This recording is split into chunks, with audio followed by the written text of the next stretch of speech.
Hi everyone, it is Tree from Lost Time Toys, and today I am doing the 7th episode in my Mint New Inbox Rainbow Brite Dolls Challenge. That's a mouthful. I have been collecting new inbox dolls from the Mattel Rainbow Brite collection dating from 1984 to 1986. So far, I've shown you 6 of the boxes, and as I indicated in my most recent video, I grabbed two more boxes to add to this challenge. And number 7 is Patio Green. I love this box, and if you watched my previous videos, you will realize that I got this box essentially for $10 because it was in a lot that I paid $50 for, and there were 6 boxed sets. So this is Patio Green. The box was not in great condition, but I did some cosmetic sort of detailing in the front. I tried my best to glue this small rip, and I think from a distance you could hardly tell. And there was actually another small rip right here, but I painted over it with the red acrylic paintbrush, and it's looking really, really good. There was some scuff marks that I painted over with some small detailing of blue, but you could hardly tell that I worked on this box. The thing that I really love about Patio Green is that not only does she have beautiful aesthetics, the background cardboard is this really beautiful dragon fruit pink color that makes the green in her hair and outfit really pop, and I love that.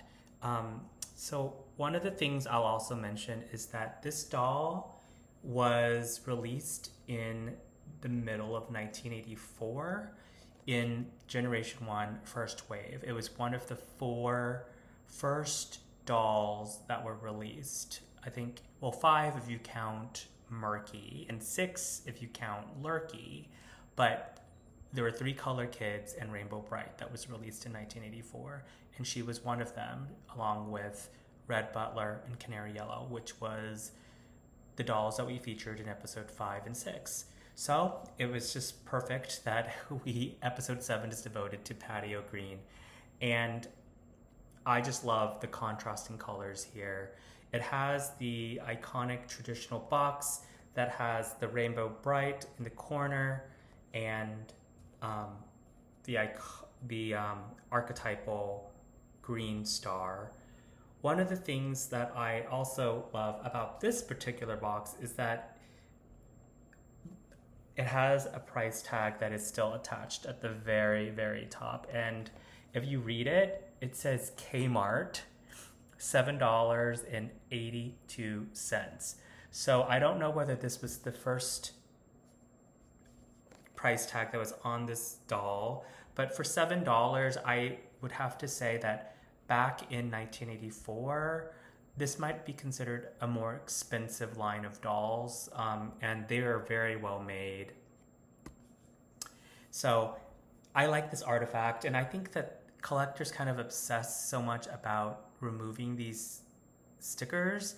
To me, they are historical artifacts that mark the fact that these are vintage dolls. They have a rich history, a rich past, and I try to honor them as much as possible by keeping these price tags if they're not in a ridiculous place. Like if they're covering the Patio Green, or they're covering the plastic cellophane that's covering the doll, of course I try to remove it. But if it's in an inconspicuous spot, like at the very top of the box, I tend to just leave it because I think it adds historical character and authenticity to the box. So Again, I think this box is pretty decent. There's a couple of like scuff marks here in the center panel. This some fraying on the edges, but one of the things that I love about Patty, just like the first several dolls, the hand sprite is still done in the old fashioned. So what you'll notice is in generation 2, the sprites, the hand sprites will have this scalloped edge that makes them rounder, and some people would say cuter, but this has the first generation face, which has the scraggly lines. It's very impressionistic, and I think it's cute. And we know that it's generation 1 because we have the hand sprite that has that distinctive facial characteristic. So overall, I think that this is well worth including in my collection, even though I got it from a pretty well-loved lot, let's say. This is the only big error, and it's probably the most significant and material defect or imperfection. I shouldn't say defect, imperfection that's in my collection thus far, but it reminds me, like a scar, it reminds me of the memory of getting this lot that I got for $50 from a one-time seller on eBay. And she's beautiful, like the way her hair lays, the plastic film is still bundling her bangs, the dress is flouncy and pretty, the star is clean, there's hardly any imperfections in her face. It's a beautiful doll, and it's a beautiful representation of Patio Green that I have in my collection. So thank you so much for joining me in episode 7. I am going to work very, very hard to try to clean up or restore the Buddy Blue box to show you guys. That will probably be episode 8, and that will be basically all the main color kits except for Shy Violet. But I love you, Patio Green, and I'm so glad that you are in my collection now. What do you love best about Patty? Just let me know in the comments, and let me know if you're enjoying these videos, because I am doing it partially for me, but also for people who are interested in Rainbow Brite vintage dolls, and maybe years from now, months from now, are going to try to embark on the adventure of collecting new in-box dolls themselves. And this is just a good resource. It's a reference point. But yep, I'll see you guys soon with Buddy Blue.